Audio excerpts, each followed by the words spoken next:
MySpace. I'll basically be explaining what MySpace was. MySpace was a social networking site that was pretty huge in the mid-2000s. It launched in 2003 and quickly became the largest social media platform before Facebook took over. MySpace allowed users to create customizable profiles with HTML and CSS to add music to their pages and connect with friends. I will also add, which I didn't put this as an entry, I don't know if I should have, but there's also websites like pimpmyprofile.com, which allows you to make a custom profile or like use a custom profile without knowing how to code. It was especially popular among musicians and bands as a place to share music and interact with their fans. The site did end up declining in popularity after Facebook introduced a much cleaner and user-friendly design to their social media network. But MySpace still exists today, mainly as like a music-focused platform, and something that comes up later in the history and an entry on this iceberg. But something happened, and a lot of the stuff / music pictures that were only on MySpace back then just don't exist anymore. But I'll get more into that later. The original MySpace. So what this entry refers to is the domain name myspace.com. It was first bought to be an internet storage business, kinda like a very, very early version of Google Drive and Dropbox and just similar sites like that. It would let people store, organize, share, and distribute digital files, including music, photos, and documents for free through a password-protected account. Towards the end of, this version of MySpace's life, it told its customers, or users, to download their files or use the CD burning service that they have, which will mail customers a CD of their files before it gets shut down. And then after the site got shut down, a guy named Chris DeWolf bought the domain. So yeah, he becomes important in the history of MySpace. So yeah, FYI. Friendster. It was one of the first social media networking sites. Launched in 2002, a year before MySpace. It was created by Jonathan Abrams and designed to connect people through mutual friends, similar to what Facebook would become. Friendster was extremely popular in its early days, but struggled with slow servers, technical issues, and poor management, which led users to migrate to platforms like MySpace. And, the main reason why Friendster's on here is because MySpace was actually inspired by Friendster. Some of MySpace's early employees were Friendster users who were frustrated with its limitations and decided to build something better. MySpace took Friendster's basic concept, but added more customization, including profile themes, music, and embedded content, which made it appeal to a younger audience and musicians. Friendster eventually rebranded as a gaming platform before shutting down in 2015. SpaceHey. SpaceHey is a social networking site designed to resemble what I assume is to be MySpace, right? Because I never really used MySpace, so yeah. At least that's what it says. At least, like MySpace, it allows users to create personalized profiles, connect with friends, and pretty much express themselves through like custom layouts, music, and graphics. For this video, I specifically made a SpaceHey for Horror Highway, so I haven't really done much to it, so if you guys want to add us, I wouldn't mind. I don't know how often we'll be using it to post about stuff, but it should be on the screen right now if you're interested. It's just popular among people that miss MySpace or want to have that old internet vibe. It's just on here because it's supposed to be what MySpace was back in the day. I say that like I lived it. I was alive at the time, but I just didn't use MySpace. Tom, or Tom Anderson, aka MySpace Tom. He was the co-founder of MySpace and its most recognizable figure. He was automatically added as your first friend for every user on the platform, making him one of the most famous faces of early social media. His profile picture, which is on the screen right now, he was wearing a white t-shirt and smiling in front of a whiteboard, and I guess it just became legend. Tom co-founded MySpace in 2003 with Chris DeWolf. The platform grew pretty fast and became the biggest social media network site until the mid 2000s. In 2005, News Corp bought MySpace for $580 million, and Tom stayed on for a few more years before leaving in 2009. After MySpace, Tom retired from tech and has pretty much spent his time traveling and pursuing photography. And unlike many other, tech founders, he didn't really make another startup. He just enjoyed life. Justin Timberlake. Justin and Specific Media Group bought MySpace in June of 2010 for about $35 million. The goal was to rebrand MySpace as a music-centric social network platform, pretty much capitalizing on its legacy as a,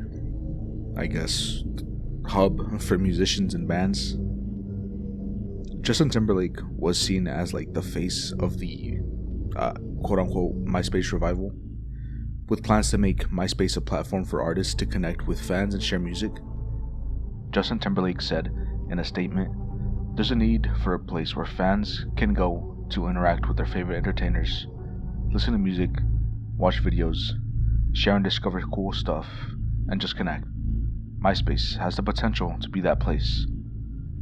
Also, it's unknown how much of his personal money Justin put into the MySpace revival, but he did put some of his own money. And he's mostly on here because, he and Specific Media Group bought MySpace. Facebook and MySpace were once rival social media platforms, and obviously Facebook won.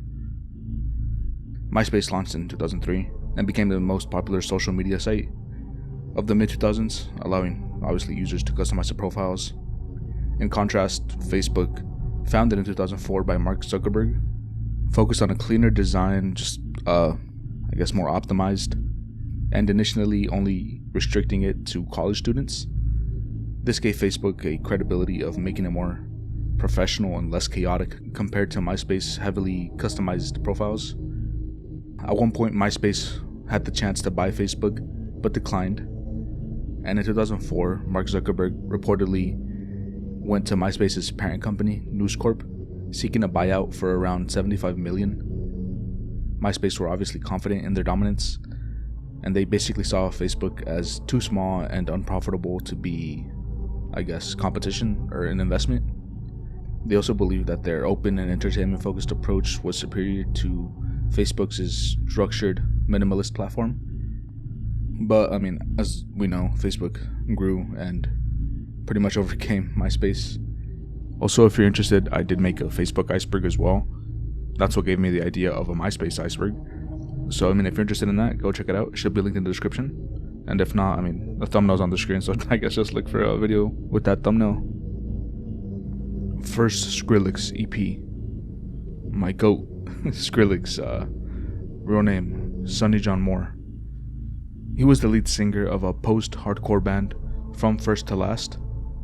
Around 2007, he left the band to pursue a solo career and used MySpace as his primary platform to share music and connect with fans. He began to perform under the name Skrillex sometime in 2009 or early 2010. He then released the dubstep EP My Name is Skrillex in 2010. Yeah, there were many artists that benefited from MySpace, and there should have been more on this, iceberg. But we are a horror/true crime channel, so I didn't want to waste time on stuff like that. I chose Skrillex because, he's my GOAT. One of the only artists I actually bought his music off of on iTunes, back around in 2012 to 2013. I guess his entry is more to say that many artists/bands got their start off on MySpace. So, I chose Skrillex because, my GOAT. Layer 2. MySpace deleted everything. This refers to back in early 2019. MySpace announced that due to server migration errors, it had lost all music, photos, and videos uploaded before 2016. This meant that over 50 million songs from 14 million artists were permanently deleted, along with countless photos, blog posts, and other user content. MySpace initially claimed that the deletion was a temporary error, with customer support staff telling one user, "I have been informed this issue will be fixed." Also, MySpace at one point had this banner on top of their website. As a result of a server migration project, any photos, videos, and audio files you uploaded more than 3 years ago may no longer be available on or from MySpace. We apologize for the inconvenience and suggest that you retain your backup copies. If you would like more information, please contact our data protection officer. I guess not everything, right? Because just everything before 2016 lost MySpace media. So yeah, I could have probably mixed this in with the other entry, but I didn't, just because I wanted more entries. But yeah, it goes hand in hand with the previous one. Basically, everything that was deleted is pretty much considered lost media. An anonymous academic group downloaded 1.3 terabytes of music from MySpace between 2008 and 2010 as part of a research study. That group later donated the collection to the Internet Archive, which made the music available to the public. The collection is known as the MySpace Music Dragon Hoard. This is a description of it on the Internet Archive.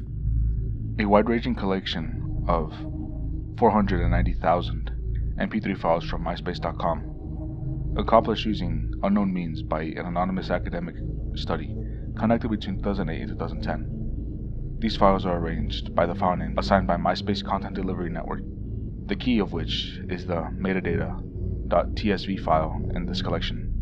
MD5 and SHA hashes are also provided from the original project and included in the main directory.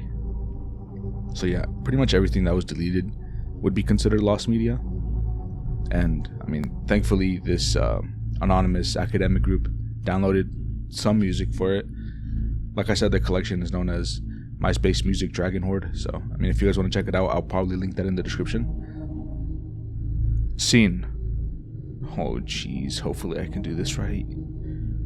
I'm pretty much just getting all the information of the subculture off of Wikipedia. I don't know much about it, so I'm sorry if I say anything wrong. I don't mean it. The scene subculture started in early 2000s, while the name began being used around 2002 due to the term scene queen. The subgenre is pretty much a youth-driven fashion and music movement that peaked in the mid to late 2000s, heavily associated with MySpace culture. It blends elements of emo, pop punk, post-hardcore, gruntcore, and electronic music, with bands like Bring Me the Horizon, Attack Attack, Broken Side, and Blood on the Dance Floor, which gained massive followings through MySpace. Like I mentioned earlier, there was many bands that had that happen through MySpace, with my example being Skrillex. The only real thing I know about, I guess, the scene subculture, well, I don't know if it's different, but I do like scene core, like that music. Jesus Christ, that sounds like I mean, I obviously don't know what I'm talking about, but I'm trying to like relate, you know, to an extent. I haven't listened to it for a bit, but I really like the early Kapoxo stuff. I'm pretty sure that's considered scene core. Fun. Yeah, sorry if I messed up. Top 8. The top 8 on MySpace was a highly controversial feature, which pretty much allowed users to select and display their top 8 friends on their profile. It was essentially a online inner circle showcasing your closest friends or favorite people.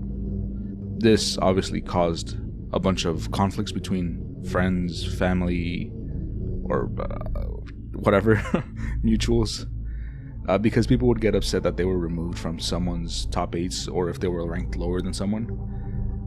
It could just, I guess, be a sign of a failing friendship, or you not messing with that person like that anymore. I'm not too sure about this, but I think you could also put bands on your top 8. I'm not too sure, obviously, because I've never used MySpace like that. So yeah, sorry if I messed that up. Hanna Beth. She was a major part of MySpace's scene queen culture, alongside others like Audrey Kitching, who is later in the video, Jeffree Star, who was also later on in the video. Her and Audrey Kitching were apparently best friends back then. I did not know them, so I can't tell you much about that, but I think it was probably more out of clout than actually being friends with each other. Her heavily edited, high contrast selfies and edgy fashion pretty much set trends across the whole platform. She leveraged her MySpace fame into blogging, collaborating with fashion brands, and launching projects like Sober is Sexy, a clothing line promoting sobriety. And in 2015, she won the reality show House of DVF, securing a role as a brand ambassador for designer Dion von Furstenberg. Hopefully I said that right. I'll have it on the screen. From what I can tell, she was not really part of any scandal after her MySpace fame, unlike a later entry who I named in this one. Layer 3. Samy Kamkar. Born on December 10th, 1985, he is an American privacy and security researcher, computer hacker, and entrepreneur. In 2005, Samy released a virus known as the Samy worm. The Samy worm, also known as the MySpace worm, was a self-replicating cross-site scripting XSS attack that hit MySpace in 2005. Samy, who wrote a simple script that spread uncontrollably, making it one of the fastest spreading internet worms ever at the time. The worm carried a payload that would display the string, "But most of all, Samy is my hero," on a victim's profile, and caused the victim to unknowingly send a friend request to Samy. When a user viewed that profile, they would have the payload planted on their page. Within just 20 hours of its October 4th, 2005 release, over 1 million users had run the payload. The MySpace team would temporarily shut down MySpace to fix the problem that allowed the worm to operate. So yeah, I didn't really talk much about, I guess, Samy Kamkar, besides the worm that attacked MySpace. So I don't know if I should have talked more about Samy Kamkar himself or just about the worm.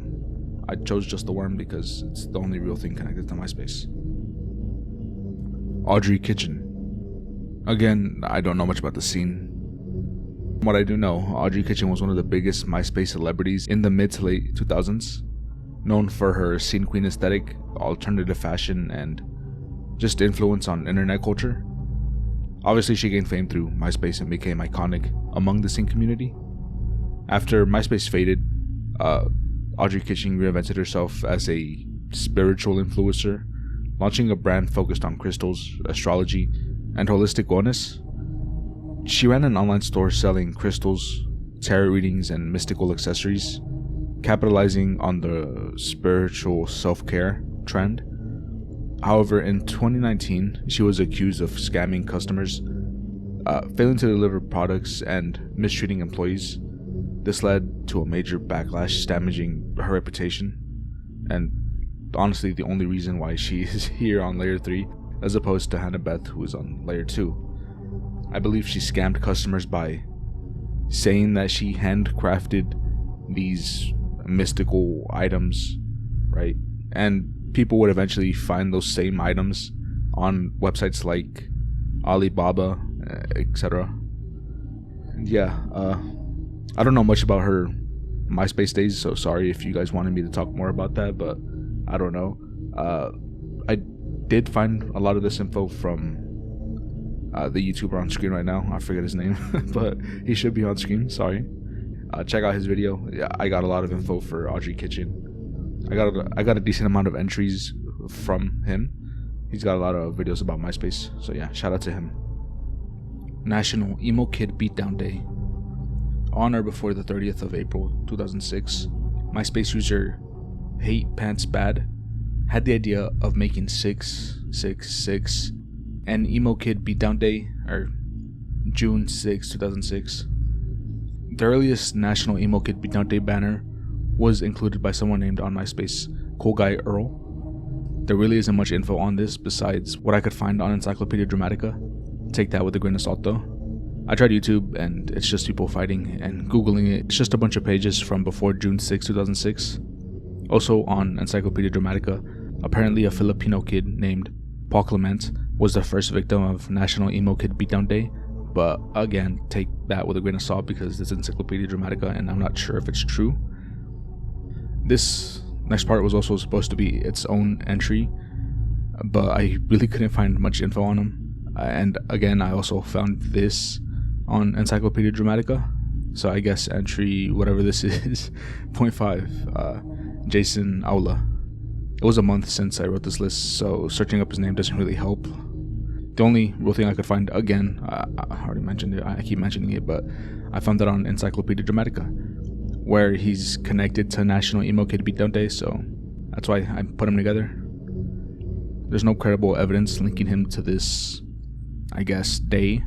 But yeah, all I could really find for him was that he is maybe connected to National Emo Kid Beatdown Day. Not too sure how, but yeah. Mydeathspace. Mydeathspace is a website that archives and documents the deaths of people who had MySpace profiles. Launched in 2005 by Mike Patterson, it became a digital obituary for MySpace users, compiling news reports and social media links about their deaths.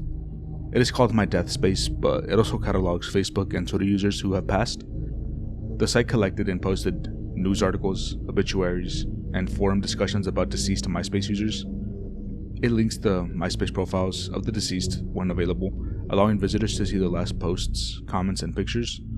Each entry often included details on how the person died, such as accidents, suicides, homicides, or illnesses.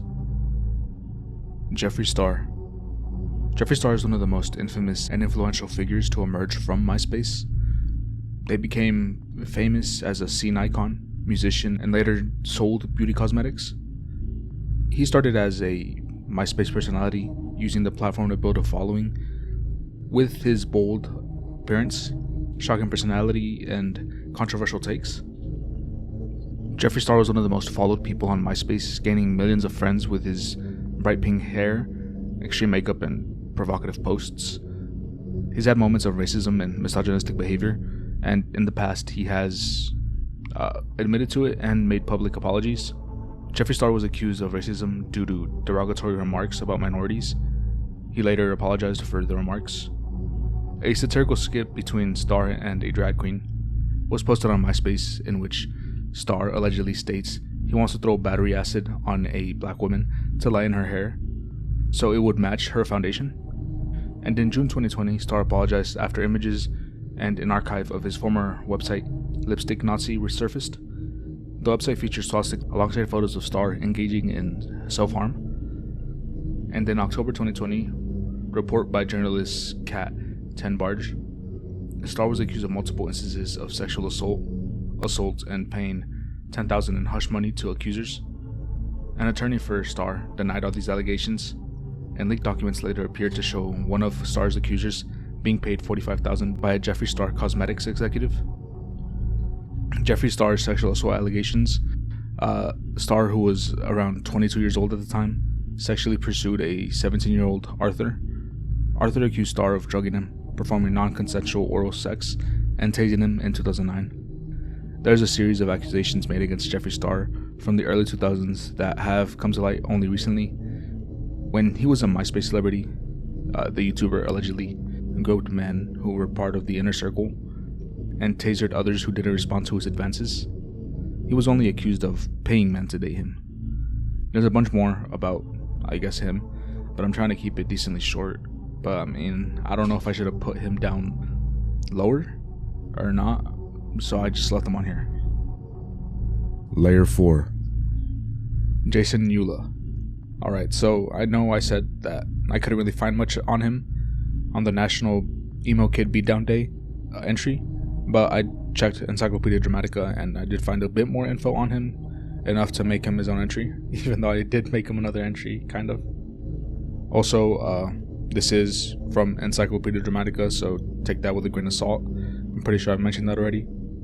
In addition to the somewhat involvement to National Beat and Emo Kid Day, or however you say it, he was also a known MySpace troll on the CSUN and CSULB MySpace forums, in which he would send death threats, insults against Latinos, and lawsuit threats. He is also a known conservative and would post about how much he hates liberals. This was around 2008-2009, so yeah. I know not much info, even though I did make another entry of him. But yeah, he was under the MySpace category on Encyclopedia Dramatica, so yeah, that's the only way I could get decent amount of entries onto this iceberg, was to use Encyclopedia Dramatica. Maureen. I hope I said it right. I'm pretty sure I did.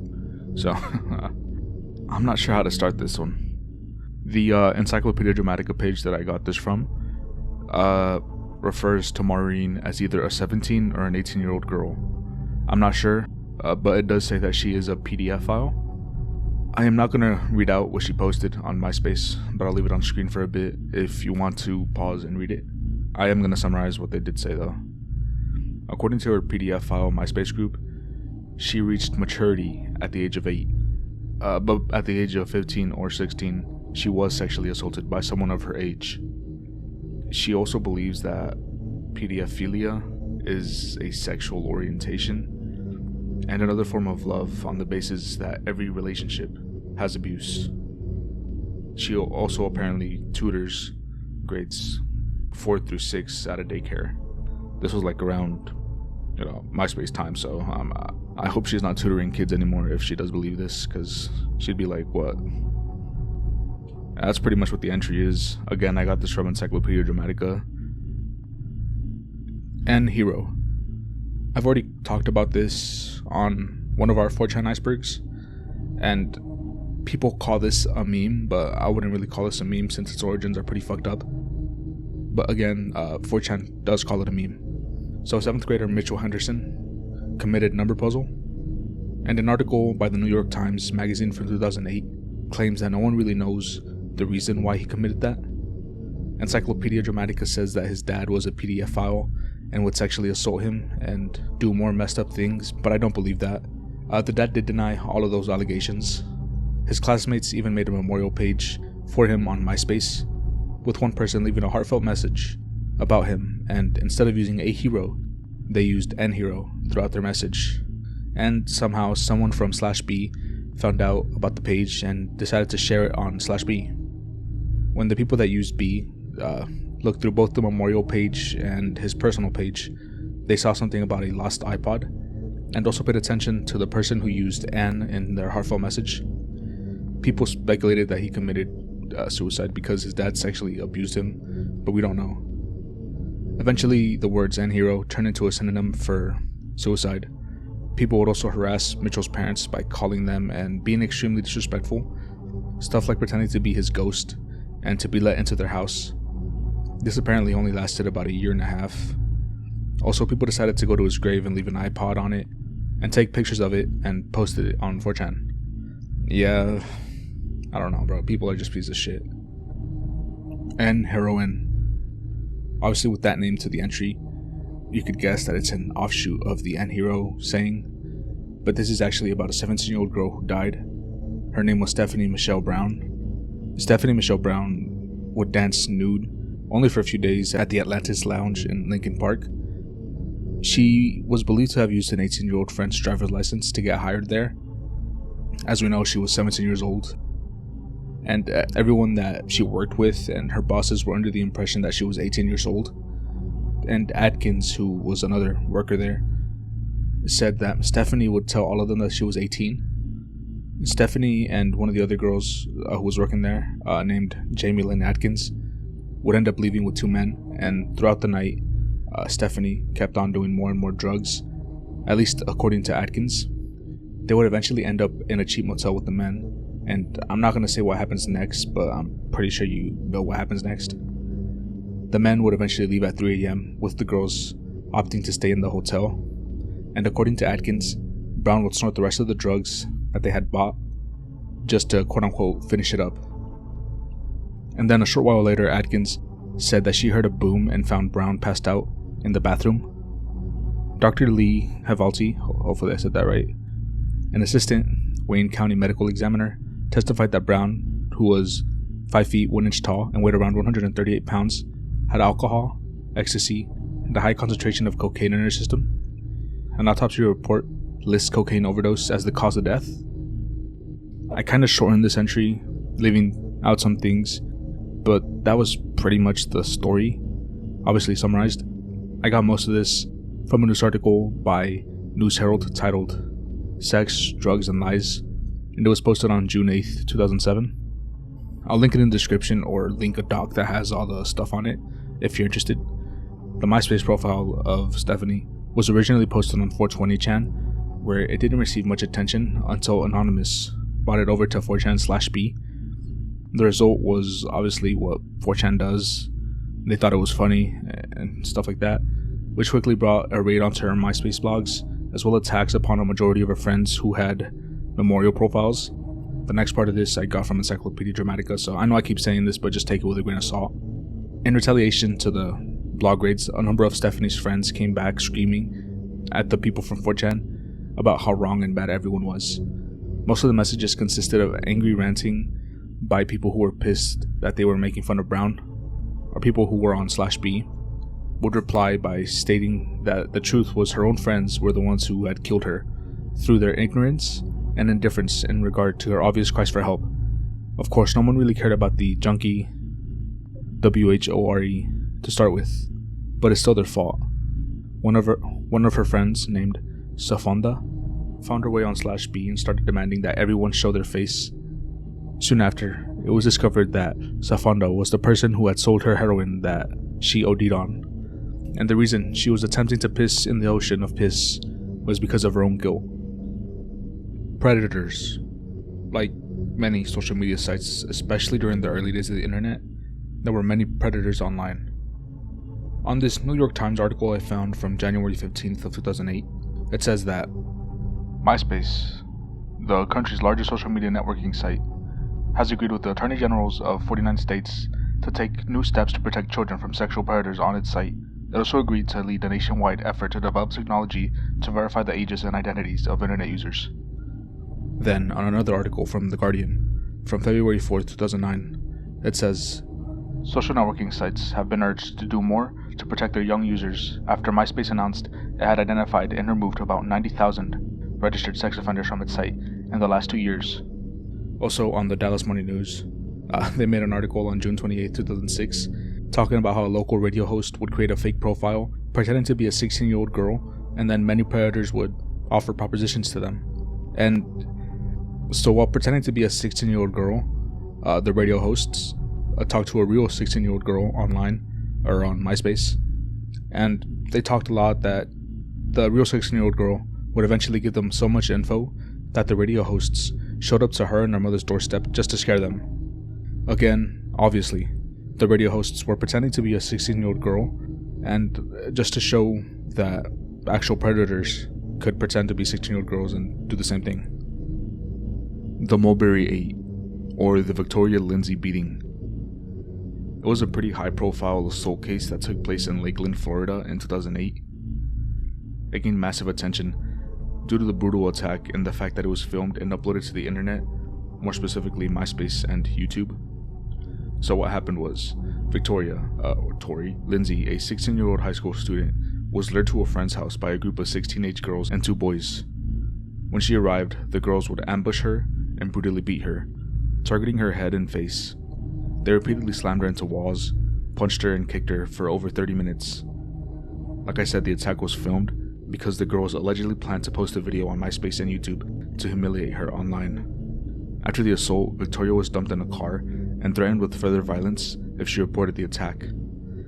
She was attacked because the people that attacked her were former friends of Victoria, who were angry over alleged online drama and gossip.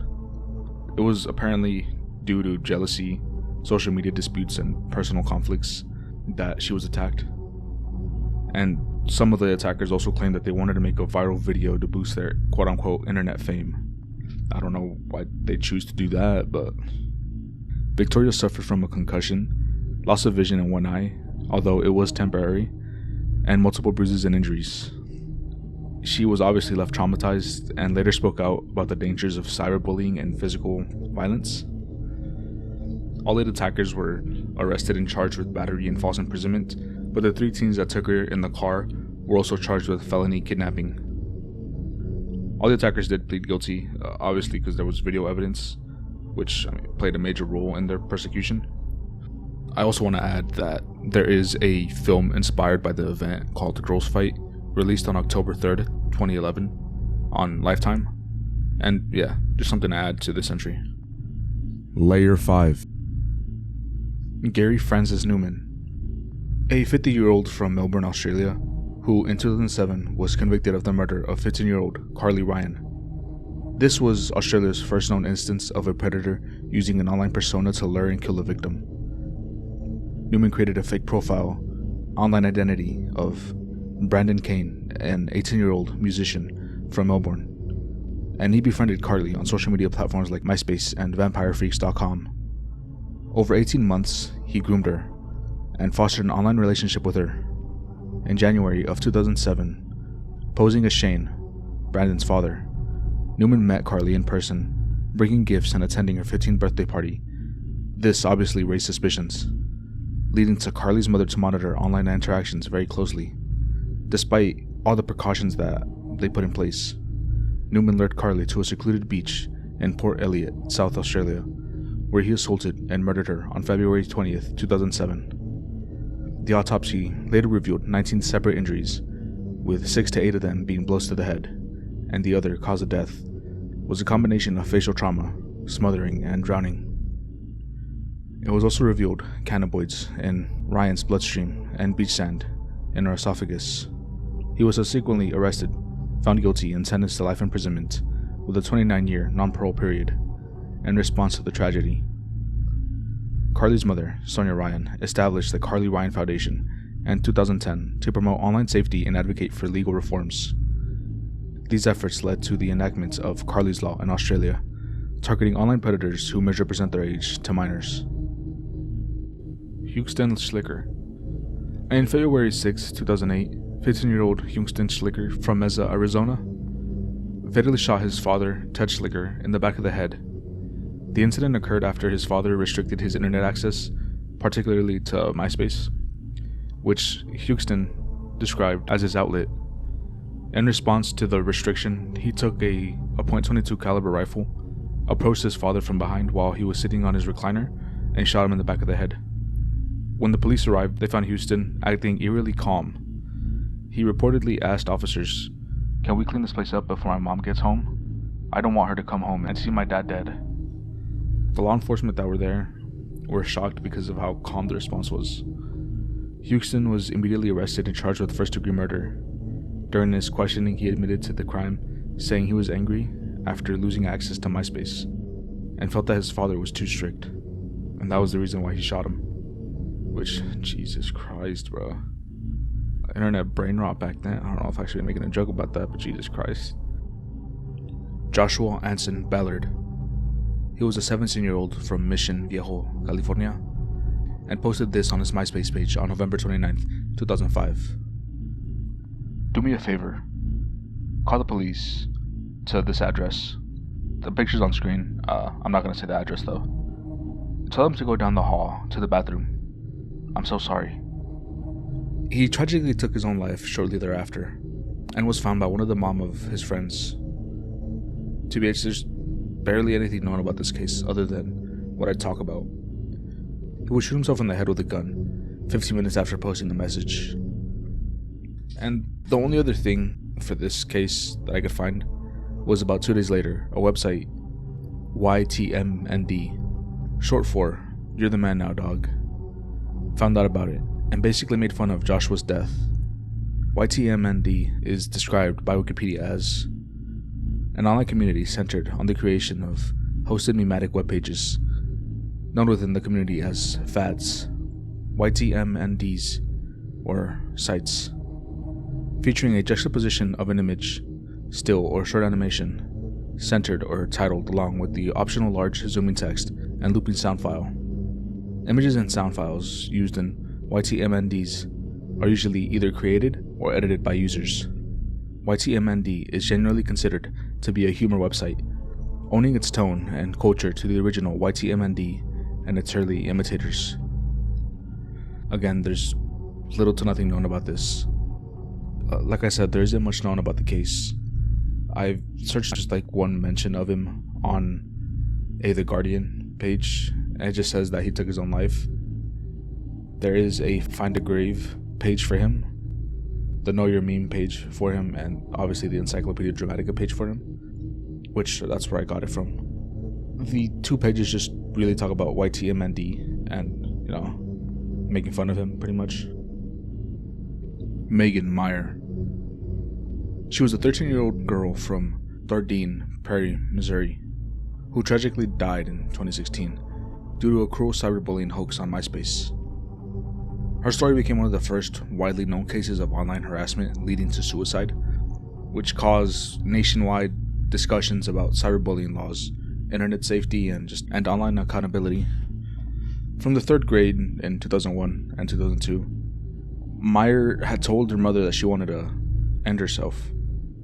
Meier had been under the care of a psychiatrist, and she was prescribed citalopram, an antidepressant that has the possible side effect of increasing suicide risk in young people. Methylphenidate, an atypical antipsychotic, ziprasidone. She had been diagnosed with attention deficit disorder, depression, and self-esteem issues regarding her weight. Meier was described by her parents as a bubbly, goofy girl who enjoyed spending time with her friends and family. In September 2006, Megan would receive a friend request from a 16-year-old boy named Josh Evans on MySpace. He was apparently handsome, charming, and seemed genuinely interested in her, which obviously made Megan feel happy and special. Over several weeks, they would message each other, which Megan would eventually believe that they were in a real friendship, and possibly even the start of a romance. However, she didn't know that Josh Evans wasn't real, and it was actually a fake persona that was created by Lori Drew, a 47-year-old woman, along with her daughter and another teenager, with their sole intention being to deceive, manipulate, and just humiliate Megan. On October 16th, the tone of the messages that the fake persona Josh would send would just take a different turn. Instead of friendly and flirty conversations, it became more hostile and cruel. Those messages would be just Josh insulting Megan, calling her a bad friend, worthless, and a burden. And the final message that she received that day was this: "Everybody in O'Fallon knows who you are. You're a bad person and everyone hates you. Have a shitty rest of your life. The world would be a better place without you." And with her mental health history, Megan was devastated and pretty much was unable to process the betrayal. She went upstairs to her bedroom and hanged herself in the closet. She was found shortly after, but was pronounced dead the next day. Just 3 weeks before her 14th birthday, Megan's death caused national outrage when the truth about the fake account being Josh was revealed. Lori Drew, who was an adult woman, orchestrated the entire scheme, and the cyberbullying of a 13-year-old girl, which caused her to commit suicide. This was obviously in 2006, and there wasn't many laws about cybersecurity, so authorities struggled to charge Lori with a crime. But in 2008, Lori Drew, the adult, was indicted on federal computer fraud charges for violating MySpace's terms and services, but she was acquitted of the most serious charge. The whole story about Megan led to new legislation in Missouri, including Megan's Law, which made online harassment a criminal offense. Because of this, and because of Megan's case, more people became aware of online deception, cyberbullying, and mental health struggles in teenagers, and obviously it forced parents, schools, and even lawmakers to take cyberbullying more serious, so things like this won't happen as frequently. Crystal Theobald. She was a 24-year-old woman from Riverside, California, who was killed in 2016 due to a drive-by shooting. And on that day, members of the 5150 gang mistakenly targeted the vehicle that she was in, believing that it was part of a rival gang, but it wasn't, and Crystal was shot in the head and later succumbed to her injuries. Devastated because of her daughter's death, Belinda Lane, Crystal's mother, decided to find those responsible. She would create fake profiles on MySpace to interact with individuals who she believed were connected to the gang involved in Crystal's murder. Throughout the interactions she had with these people, Belinda gained information that she subsequently shared with the law. Her efforts played a significant role in identifying and apprehending the perpetrators. There's actually a Netflix documentary released in 2021 about this whole case and how the mother used MySpace to find the people that murdered her daughter. It's named Why Did You Kill Me? Hey, what's up guys, it's Aris, one half of the Horror Highway. Yeah, 4 months, sorry. I know I promised you guys to try to upload more, and I'm sorry. If you did enjoy the video, please like, comment, and subscribe. Again, I'm sorry for not uploading as much. School's been kicking my ass, and just personal things have been getting in the way. And yeah, I hope you have a good rest of your day.